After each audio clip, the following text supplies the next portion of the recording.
नमस्कार साथियों। बिहार के सियासत में बहुत बड़ा होने वाला है। बिहार के सियासत में वो होने वाला है जिसकी शायद आपने उम्मीद भी नहीं किया होगा। बिहार के राजनीति में इतना बड़ा भूकंप आने वाला है जिसकी आपने कल्पना भी नहीं किया होगा। बिहार के सियासत में इतना बड़ा भूकंप आने वाला है जिसके बारे में आपने सोचा भी नहीं होगा।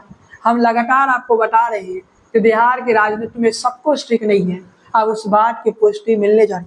24 नवंबर की तारीख पर नजर रखिएगा, क्योंकि 24 नवंबर को नीतीश कुमार कुछ बड़ा कदम उठाने जा रहे हैं। 24 नवंबर को नीतीश कुमार पटना के गांधी मैदान पहुंच जाते हैं तो समझ लीजिए कि बिहार के सियासत में तूफान या भूकंप आने से कोई नहीं रोक सकता है। नीतीश कुमार आखिर 24 तारीख को पटना के गांधी मैदान में ऐसा कौन सा ऐलान कर देंगे कि उस ऐलान के बाद दिल्ली में बैठे नरेंद्र मोदी की जो कुर्सी है वो भी हिल जाएगी।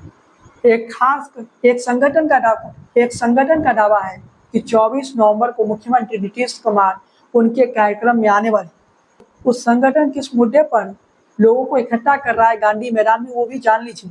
वक्फ एक्ट में जो संशोधन हो रहा है, उस संशोधन के अगेंस्ट में, यानी केंद्र सरकार के अगेंस्ट में जमाते उलेमा हिंद ने एक कार्यक्रम आयोजित किया है पटना के गांधी मैदान में, और उस कार्यक्रम में नीतीश कुमार को बुलाया गया। जमाते उलेमा हिंद ने यह दावा किया कि नीतीश कुमार उस कार्यक्रम में आ रहे।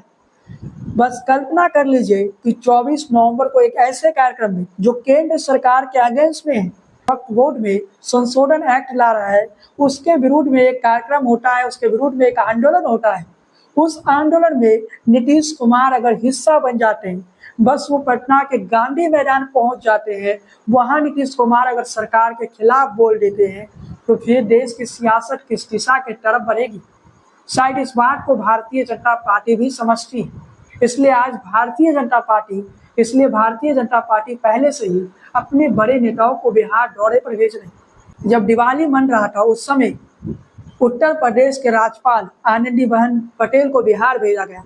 आनंदीबेन पटेल का बिहार दौरा, ऐसा बताया गया कि ये दौरा पर्यटन के उद्देश्य से था। आनंदीबेन पटेल बिहार के पर्यटन स्थल पर घूमना चाहती थी, लेकिन आनंदीबेन पटेल बिहार के मुख्यमंत्री नीतीश कुमार से मुलाकात भी करती है। उस मुलाकात में ऐसा बताया जा रहा है कि अमित शाह का मैसेज कहीं ना कहीं आनंदीबेन पटेल ने दे दिया कि अभी आप कहीं मत जाइए, और नीतीश कुमार भी लगातार अपने भाषणों में ये दावा करते हैं कि वो अब कहीं नहीं जाएंगे। और नीतीश कुमार जब ये दावे कर रहे हैं, सबको पता है कि बिहार के सियासत में भूकंप तो आने ही वाला है, क्योंकि नीतीश कुमार जब ये कहते हैं कि हम कहीं नहीं जाएंगे तो मतलब समझ लीजिए कि नीतीश कुमार जाने ही वाले हैं, और इसलिए नीतीश कुमार ये बातें कह रहे हैं। इसके अलावा केंद्रीय गृह राज्य मंत्री नित्यानंद राय जो कि बिहार के ही हैं, वो भी बिहार दौरे पर आए, तो वो गलती से उनकी जुबान फिसल गई, तो शायद वो भविष्य की राजनीति की परिस्थितियों को समझ गए, इसलिए उन्होंने कह दिया मुख्यमंत्री नीतीश कुमार की जगह प्रधानमंत्री नीतीश कुमार। क्या नित्यानंद राय समझ चुके हैं कि राजनीति किस दिशा की तरफ बढ़ने वाला है? क्या नित्यानंद राय को ये पता चल चुका है कि आगे चलकर ये भी हो सकता है कि नीतीश कुमार 3 महीने के लिए, 6 महीने के लिए देश के प्रधानमंत्री बन जाए? तो इसलिए वो शायद पहले ही कह दिए प्रधानमंत्री नीतीश कुमार। खैर, नित्यानंद राय की जुबान फिसल गई होगी, हो सकता है, क्योंकि नित्यानंद राय तो ऐसा बोलेंगे नहीं, लेकिन मुख्यमंत्री नीतीश को अगर प्रधानमंत्री नीतीश कुमार बताया तो नित्यानंद राय ये भी जानते हैं कि नीतीश कुमार की महत्वाकांक्षा क्या है। कुमार को जब भी ये मौका मिलेगा, नीतीश कुमार उस मौके से चूकेंगे नहीं।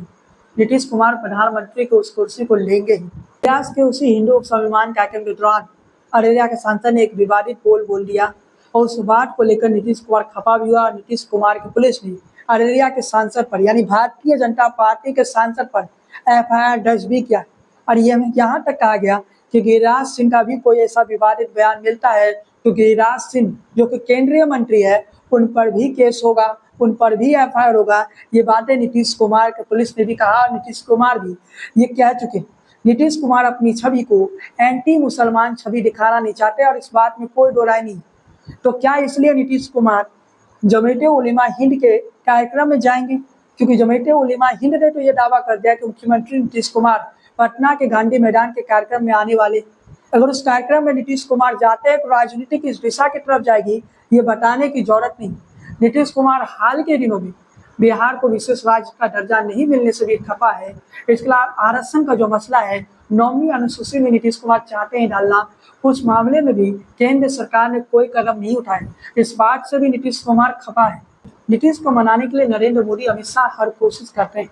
पहले आनंदीबेन पटेल का दौरा होता है 29 से 1 नवंबर के बीच। उसके बाद जेपी नड्डा 7 से 8 नवंबर के बीच बिहार में छठ पूजा मनाएंगे। वो छठ पूजा मनाने आ रहे हैं या फिर नीतीश कुमार को मनाने आ रहे हैं, ये देखने वाली बात है। प्रधानमंत्री नरेंद्र मोदी भी बिहार दौरे पर आ रहे हैं। प्रधानमंत्री नरेंद्र मोदी एक सप्ताह में 2 बार बिहार आ रहे हैं, 13 तारीख को और 15 तारीख को। आप कल्पना कर सकते हैं कि नरेंद्र मोदी एक ही सप्ताह में उस समय बिहार दौरे पर आ रहे हैं जब नरेंद्र मोदी के पास पहले से काफी काम है। झारखंड में विधानसभा का चुनाव है, महाराष्ट्र में विधानसभा का चुनाव है। झारखंड में पहले पेज का वोटिंग हो चुका होगा, सेकेंड पेज का वोटिंग झारखंड में होने वाला होगा और महाराष्ट्र में जो है मतदान 20 तारीख को है। मतलब उस समय नरेंद्र मोदी काफी बिजी रहेंगे। उस टाइम पर नरेंद्र मोदी अगर बिहार दौरे पर आ रहे हैं तो वे ऐसे नहीं आ रहे। क्या नरेंद्र मोदी का बिहार दौरा क्या ऐसे ही हो रहा है? तो इस सवाल का जवाब है कि नरेंद्र मोदी का ये बिहार दौरा ऐसे नहीं हो रहा है।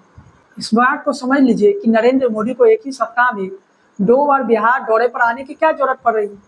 सीधी सी बात है, नरेंद्र मोदी को एक सप्ताह में 2 बार बिहार दौरे पर आने की जरूरत नहीं पड़ेगी। अगर पड़ रहा है तो समझ लीजिए कि बिहार के सियासत में वाकई एक तूफान आने वाला है। वो तूफान क्या 24 नवंबर को आएगा? 23 नवंबर को महाराष्ट्र और झारखंड के चुनाव परिणाम सामने आएंगे।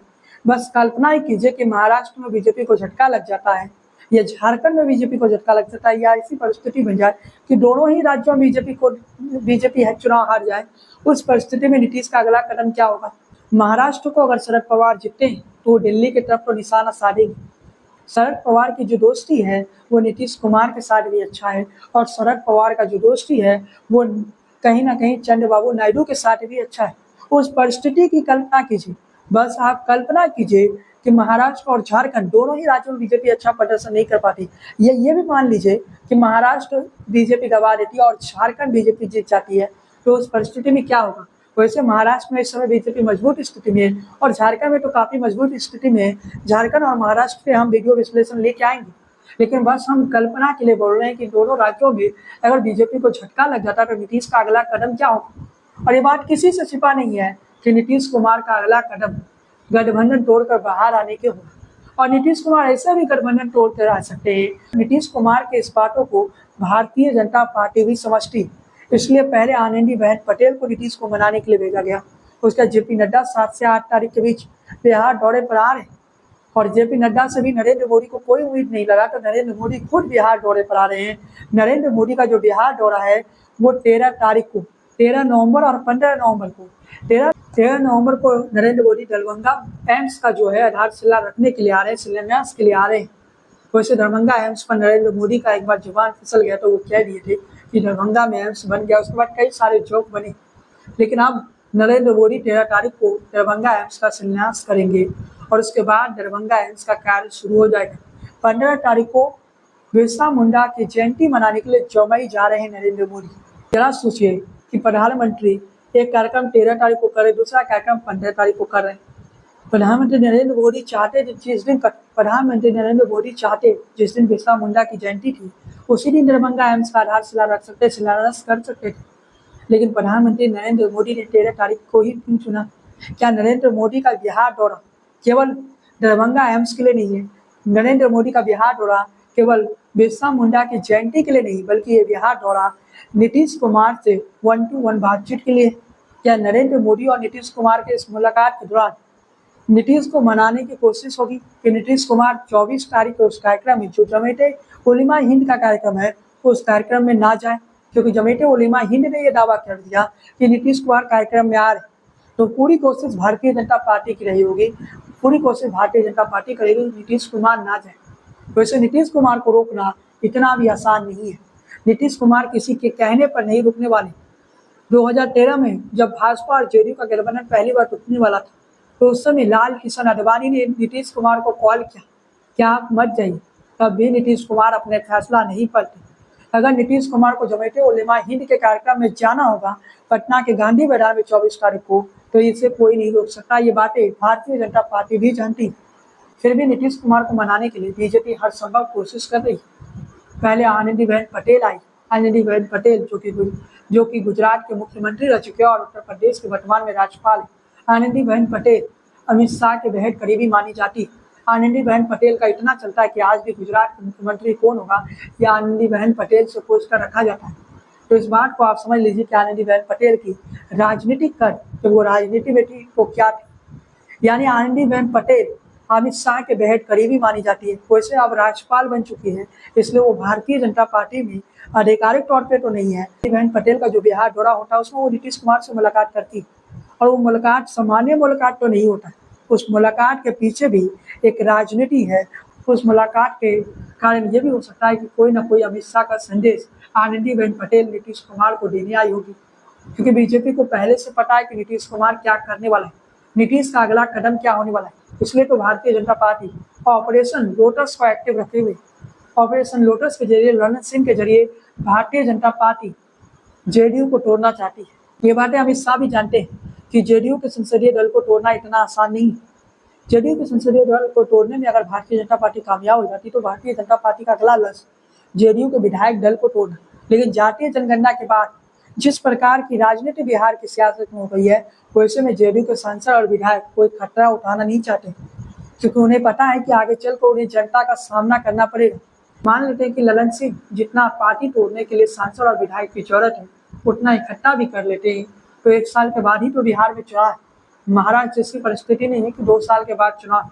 उस परिस्थिति में ललन सिंह के साथ कौन सी जेडीयू के विधायक आना चाहे, क्योंकि जब पता है कि जातीय जनगणना के बाद बिहार का जातीय राजनीति बदल चुकी है और बिहार में जातीय जनगणना के जरिए जो मार्ग दिखाया उस मार्ग पर राहुल गांधी चल रहे हैं, उसी मार्ग पर अखिलेश यादव चल रहे हैं। अखिलेश यादव ने भी नीतीश कुमार के जातीय जनगणना के करवाने का तारीफ किया था। राहुल गांधी अगर आज जातीय जनगणना को बड़ा मुद्दा बना चुके हैं तो वो मुद्दा नीतीश कुमार का ही है। नीतीश कुमार ने ही ये मुद्दा राहुल गांधी को दिया, नीतीश कुमार ने ही ये मुद्दा अखिलेश यादव को दिया।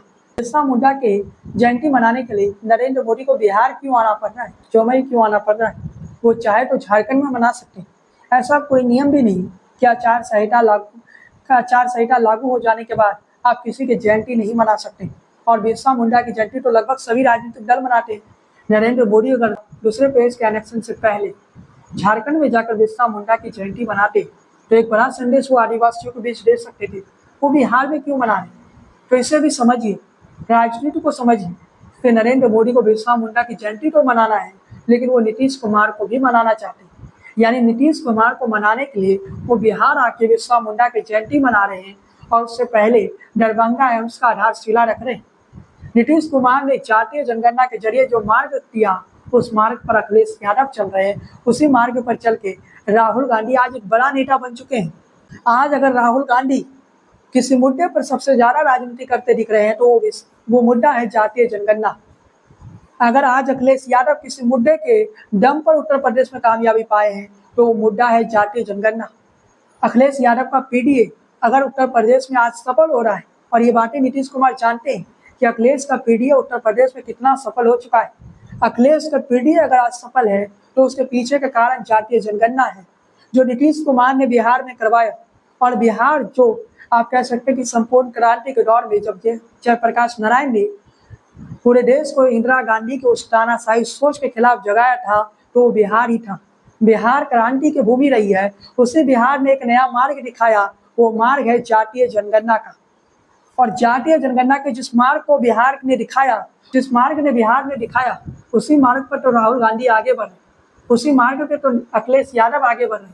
अखिलेश यादव ने तारीफ तक कर दिया था नीतीश कुमार का, कह दिया था नीतीश कुमार ने जातीय जनगणना करवा के काफी अच्छा काम किया। अखिलेश यादव ने यहाँ तक भी बोल दिया कि नीतीश कुमार जल्द ही इंडिया गठबंधन फिर से वापस आएंगे। अखिलेश यादव ने यहाँ तक कहा कि इंडिया गठबंधन में अखिलेश यादव को लाकर नीतीश कुमार खुद चले गए, क्योंकि इंडिया गठबंधन अगर बना तो उस गठबंधन का जो आधारशिला है वो मुख्यमंत्री नीतीश कुमार ने ही रखा था। नीतीश कुमार का सीटों को लेकर कुछ विवाद था, इसके अलावा नीतीश कुमार प्रधानमंत्री बनना चाहते थे, जिस पर इंडिया गठबंधन में एक अहम राय नहीं बन सकी, इसलिए नीतीश कुमार अलग हो गए। 28 जनवरी का वो तारीख था जब नीतीश कुमार इंडिया गठबंधन से अलग हो गए। लेकिन उस गठबंधन से अलग होने के पीछे एक और कारण था। वो कारण ये था कि नीतीश कुमार एक लाल डायरी था और उस लाल डायरी में नीतीश कुमार के कई करीबी नेता, इसलिए ईडी सीबीआई का एक्शन लगातार हो रहा था और उस लाल डायरी में कुछ ऐसे रहस्य जोड़ होंगे जिससे नीतीश कुमार ने डर कर कहीं ना कहीं पल्ला बदल लिया।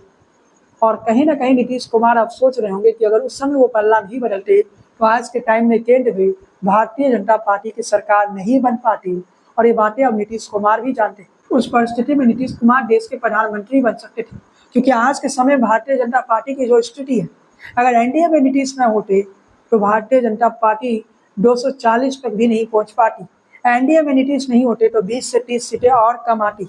उस परिस्थिति में नरेंद्र मोदी देश के प्रधानमंत्री नहीं बन पाते और भारतीय जनता पार्टी और एनडीए की जो इज्जत है बिहार में बच गया, शायद वो भी नहीं बच पाता। 24 नवंबर की तारीख को नोट करके रखिए।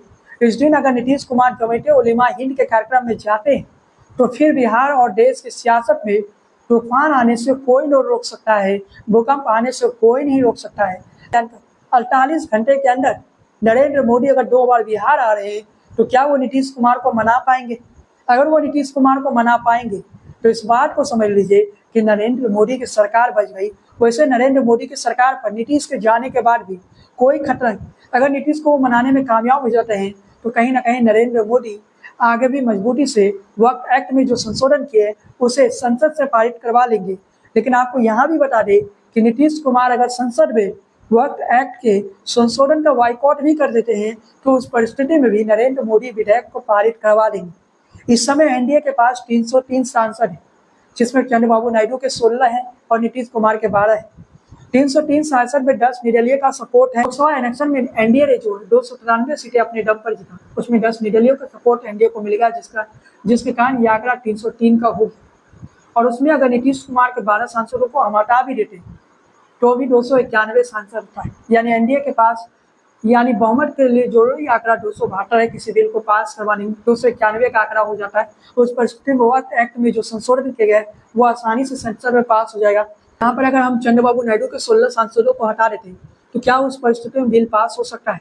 चंद्रबाबू नायडू के अगर 16 सांसदों को हटा भी दे तब भी एनडीए इस बिल को पारित करवा लेगा, क्योंकि नीतीश कुमार के जाने के बाद यानी नीतीश कुमार संसद बॉयकॉट कर देते वक्त एक्ट के संशोधन बिल पे, तो उसके बाद भी चंद्रबाबू नायडू भी यही करती है। 16 सांसद चंद्रबाबू नायडू का भी हम कम कर देते हैं तो आंकड़ा कितना बचता है समझ लीजिए कि 275 का, यानी बहुमत से 3 सांसद ज्यादा है, यानी 275 का आंकड़ा है। इसी बात को आप समझ लीजिए और इस बात पर गौर कर लीजिए और इस बात को ध्यान से समझ लीजिए कि आगे की सियासत किस दिशा की तरफ बढ़ेगा, आगे की राजनीति किस दिशा की तरफ बढ़ेगा। आज के तारीख में नीतीश कुमार और चंद्रबाबू नायडू के 28 सीट को अलग भी कर देते तो उस परिस्थिति में भी एनडीए के पास 275 सीटें बचता है। उसमें अगर हम चिराग पासवान के 5 सांसदों को अलग कर दें तब बहुमत में एनडीए आती है, तब वक्त एक्ट में जो संशोधन हुआ वो पारित नहीं हो सकता है। लेकिन यहाँ पर चिराग पासवान के 4 सांसद पहले से ही अमित शाह से संपर्क नहीं। चिराग पासवान चाहेंगे भी तब भी उनके सांसद उनके हाथों में नहीं। यही हाल जेडीयू के सांसदों की स्थिति है। ललन सिंह खुलकर संसद में वक्त एक्ट में संशोधन का तारीफ कर चुके और जेडीयू अगर चाह भी लिया तो भी जेडीयू के कुछ सांसद जाकर नरेंद्र मोदी के पक्ष में वोट दे रहे। इसके अलावा चंद्रबाबू नायडू को इस सबसे कोई मतलब नहीं है, क्योंकि चंद्रबाबू नायडू को जो पैसा चाहिए वो पैसा नरेंद्र मोदी दे रहे हैं। जितनी पैसा चाहिए उतनी पैसा चंद्रबाबू नायडू को मिल रहा है। चंद्रबाबू नायडू को हाल में ही ईडी के केस से मुक्त कर दिया गया। तो इस बात से आप समझ सकते हैं कि सियासत किस दिशा की तरफ बढ़ रहा है, सियासत किस दिशा की तरफ आगे बढ़ने जा रहा है। पता चले कि 1998-99 में जब अटल बिहारी वाजपेयी का केंद्र में सरकार था तब भी कुछ ऐसी ही कहानी हुई। जयललिता को मनाने की कोशिश अटल बिहारी वाजपेयी ने तब खूब किया था, लेकिन जयललिता नहीं मानी थी 98-99 में। आज के समय नीतीश कुमार को भी मनाने की कोशिश नरेंद्र मोदी खूब कर रहे हैं, लेकिन यह भी सच है कि नीतीश को मनाना इतना आसान नहीं। मैंने आपको ये भी बता दिया कि नीतीश कुमार के ना मानने की कोई परिस्थिति में एनडीए वक्त एक्ट में जो संशोधन किया है उसे पारित करवा सकता है। अमित शाह वैसे भी राजनीति के चाणक्य माने जाते हैं, उनके लिए कोई भी काम उतना भी मुश्किल नहीं है। इन सब के बीच में अगर वक्त एक्ट संशोधन विधेयक को संसद से पारित हो जाता है तो नीतीश कुमार भी इस बात को जानते हैं कि उनका जो मुस्लिम वोट बैंक है वो कहीं ना कहीं नीतीश कुमार का साथ छोड़ के जा सकता है। चंद्रबाबू नायडू भी ये जानते हैं कि उनको भी मुस्लिम वोट मिलता है। चंद्रबाबू नायडू और नीतीश के लिए आगे चलकर मुश्किलें शामिल हो सकती है। बाबू नायडू और नीतीश कुमार के लिए आगे चलकर मुश्किलें का सामना करना पड़ सकता है। इन तमाम परिस्थितियों को भी मैं क्लियर कर देना चाहता हूँ साथियों कि अगर दोनों ही चंद्रबाबू नायडू और नीतीश कुमार दोनों ही, जिसे नानी फैक्टर भी कहा जाता है, ये दोनों साथ में अलग भी हो जाते हैं, तब भी केंद्र में बहुमत से 3 सीटें ज़्यादा है। क्लियर समझ लीजिए, इस बात को समझ लीजिए कि दोनों अलग भी हो जाते हैं तो उस परिस्थिति में भी केंद्र में आसानी से नरेंद्र मोदी की सरकार चल पाएगी। और नरेंद्र मोदी और अमित शाह को अगर कुछ सीटें कम भी दिखेगा तो वो पार्टी को तोड़कर हासिल कर लेंगे। ये बातें नायडू को भी पता है, ये बातें नीतीश को भी पता है। नायडू नीतीश अगर साथ में भी अलग हो जाते हैं तब भी अमित शाह का कोई भरोसा नहीं, वो बहुमत का आंकड़ा जुगाड़ कर ही लेंगे, वो 272 का आंकड़ा जुगाड़ कर ही देंगे, क्योंकि इस समय बीजेपी 240 सीटों के साथ सबसे बड़ी पार्टी है। तो नीतीश कुमार ये भी देख रहे हैं कि केंद्र में अगर वैकल्पिक सरकार बनाने की आवश्यकता भी पड़े, उस परिस्थिति में नीतीश कुमार केंद्र में वैकल्पिक सरकार नहीं बना पाएंगे। और नीतीश कुमार चाह भी ले तब भी उनको देश के प्रधानमंत्री बनना इतना आसान नहीं है। मान भी लेते कि नीतीश कुमार प्रधानमंत्री बन जाते तो 12 सांसद है उनके पास, उन 12 सांसदों के जरिए नीतीश कुमार क्या कर पाएंगे? शायद नीतीश कुमार कोई काम ना कर पाए। ऐसा नहीं है कि देश के इतिहास में इससे पहले भी कम सांसद वाले प्रधानमंत्री बने, लेकिन इस बात को भी समझ लीजिए कि नीतीश कुमार 12 या 13 सांसदों से देश के प्रधानमंत्री भी बन जाते तो वो कुछ बड़ा काम नहीं कर पाएंगे। वो देश भर में शराबबंदी कानून लागू नहीं कर सकते। इतना बड़ा कदम उठाने के लिए उन्हें 272 सांसदों की जरूरत पड़ेगी। और इस बात को नीतीश कुमार बखूबी जानते हैं, नायडू भी इस बात को जानते हैं कि अभी जो केंद्र सरकार से पैसा मिल रहा है, अगर मान लेते हैं कि नायडू वक्त एक्ट के संशोधन के अगेंस्ट में विरोध कर देते हैं, केंद्र सरकार का विरोध कर देते, तो वो पैसा भी केंद्र सरकार नहीं देगी। और जहां तक सरकार की बात है, अमित शाह के रहते हुए केंद्र की सरकार को हटाना इतना भी आसान नहीं। अमित शाह कहीं ना कहीं से बहुमत की जुगाड़ तो कर ही लेंगे। मतलब नरेंद्र मोदी जितनी सीटें चाहे वो नरेंद्र मोदी हासिल भी कर लेंगे। और भारतीय जनता पार्टी के लोग ये मानते हैं कि लोकसभा चुनाव में अगर कुछ गलतियां नहीं हुई होती तो भारतीय जनता पार्टी अकेले दम पर 272 का आंकड़ा हासिल कर लेता। और भारतीय जनता पार्टी अपनी उस गलतियों को कहीं सीखा है, भारतीय जनता पार्टी अपनी उन गलतियों से सीख हासिल कर लिया और उसका नतीजा हरियाणा में देख सकते हैं। हरियाणा में भारतीय जनता पार्टी ने अच्छा जीत हासिल किया, जम्मू में भारतीय जनता पार्टी ने अच्छा जीत हासिल किया, महाराष्ट्र और झारखंड में भारतीय जनता पार्टी जीत जाती है। तो उसके बाद नीतीश कुमार अपनी पार्टी को किससे बचाएंगे? क्योंकि भारतीय जनता पार्टी तो नीतीश कुमार के पार्टी को तोड़ेगी ही। अमित शाह नीतीश कुमार के पार्टी पर पहले से ही नजर बनाए हुए हैं, उनके 12 सांसदों को अपने साथ मिलाएंगे ही, 12 में से 10 को भी मिला लेते हैं तो समझ लीजिए कि आगे की राजनीति क्या होगी। 12 में से 10 को भी मिला लेते तो फिर आगे की राजनीति क्या होगी ये बताने की जरूरत नहीं है। तो सीधे शब्दों में समझ लीजिए कि जो सियासत है वो सियासत अब एक नई दिशा की तरफ बढ़ रहा है। नीतीश कुमार 24 नवंबर को जमीयत उलेमा हिंद के कार्यक्रम में जाते भी हैं तो नीतीश कुमार अपना राजनीतिक नुकसान करवाएंगे। तो राजनीतिक लाभ नीतीश कुमार को नहीं मिलेगा, क्योंकि केंद्र में नरेंद्र मोदी की सरकार को हटाना नीतीश की बस की बात नहीं है। नीतीश और नायडू दोनों मिल भी जाए तब भी ये संभव नहीं है। नीतीश और नायडू की बैसाखी पर भले ही नरेंद्र मोदी की सरकार चल रही है, लेकिन आज के समय नरेंद्र मोदी के पास चाणक्य अमित शाह जैसे नेता है। कई मौके पर मैंने इन पर कहा कि बीजेपी अपने दम पर 280 का आंकड़ा पर पार करना चाहती है और भारतीय जनता पार्टी आगे चल के कुछ राजनीतिक दलों को भी तोड़ती है। महाराष्ट्र में अगर उद्धव ठाकरे की पार्टी की हार हो जाती है तो उद्धव ठाकरे के कितने सांसद टिकेंगे? उद्धव ठाकरे की पार्टी का कहीं ना कहीं सफाया हो जाएगा। ये हाल शरद पवार की पार्टी का होगा। जैसे ही महाराष्ट्र में एनडीए की जीत होगी उसके बाद इंडिया गठबंधन जो महाराष्ट्र में इस समय दिख रहा है उसके कितने सांसद इंडिया गठबंधन के साथ रहेंगे वो आप देखिएगा, क्योंकि उसके बाद की जो परिस्थिति होगी इंडिया गठबंधन में जो आप कह सकते हैं महाराष्ट्र के अंदर तूफान आएगा, उस तूफान को कोई नहीं रोक सकता है। झारखंड में भी अगर भारतीय जनता पार्टी की सरकार आ जाती तो झारखंड के अंदर जो इंडिया गठबंधन है वो इंडिया गठबंधन के भी कई सांसद पार्टी बदल लेंगे। समझ लीजिए इस बात को, और इस बात को इस नजरिए से समझ लीजिए कि आगे नीतीश कुमार अगर पीएम बनने का सपना भी देखे तो उस सपने तक नीतीश कुमार शायद ही पहुंच पाएंगे। और इस बात को नीतीश कुमार जानते हैं कि नरेंद्र मोदी से अगर वो पंगा लेते हैं, नरेंद्र मोदी के अगेंस्ट में वो चले जाते हैं और जैसा खबरें हैं कि नीतीश कुमार जाएंगे तो नीतीश कुमार को राजनीति में नुकसान के अलावा नीतीश कुमार को कुछ नहीं मिलेगा। लेकिन नीतीश कुमार भी मजे हुए राजनेता है, वो अपनी पार्टी टूटने नहीं देंगे। और नीतीश कुमार एक मजे हुए राजनेता है, क्योंकि नीतीश को पता है कि अगर वो एनडीए में रहेंगे तब भी उनकी पार्टी पर भारतीय जनता पार्टी की नज़र है, तब भी उनके सांसदों पर भारतीय जनता पार्टी की नज़र है। अगर वो एनडीए में ना रहे तब भी जो होना होगा वो हो जाएगा। जो नीतीश कुमार के भरोसेमंद साथी रहेंगे वो नीतीश का साथ नहीं छोड़ेंगे। ललन सिंह नीतीश कुमार के काफ़ी भरोसेमंद साथी माने जाते हैं और ललन सिंह को अगर नीतीश कुमार एक बार कह दे तो शायद नरेंद्र सिंह केंद्रीय कैबिनेट से भी इस्तीफा दे देने के समय नरेंद्र सिंह नरेंद्र मोदी के करीबी बन रहे हैं। लेकिन तस्वीर क्लियर है कि नीतीश कुमार ये जानते हैं कि शरद पवार की भी पार्टी महाराष्ट्र में तोड़ा गया, लेकिन शरद पवार अपने वोट बैंक को बरकरार रखें। और नीतीश को ये पता है कि जो हो, लेकिन नीतीश कुमार अपनी बातों पर डटे रहते हैं। और बस इस बात का इंतजार करिए कि नीतीश कुमार का अगला कदम क्या हो। नीतीश का अगला कदम क्या बिहार के सियासत के साथ देश की सियासत में भी भूकंप लाएगा, या नीतीश को वो कदम देश की सियासत में कोई भूकंप ना लाएगा। इंतजार करिए, क्योंकि नीतीश का अगला कदम बेहद चौंकाने वाला हो सकता है। खैर साथियों, आज के इस वीडियो में बस इतना ही। चैनल पर पहली बार आए हैं तो सब्सक्राइब कर लीजिए, बेल आइकन की घंटी को बजा दीजिए, जैसे मैं कोई नया वीडियो अपलोड करूं सबसे पहले आप तक पहुंचे। इसके अलावा फेसबुक पर जो लोग देखते हैं उनसे कहना चाहता हूं, पेज को फॉलो भी कीजिए, लाइक भी कीजिए और अपने दोस्तों के साथ साझा भी कीजिए। खैर आज के इस वीडियो को हम यही समाप्त करते हैं। जय हिंद, वंदे मातरम।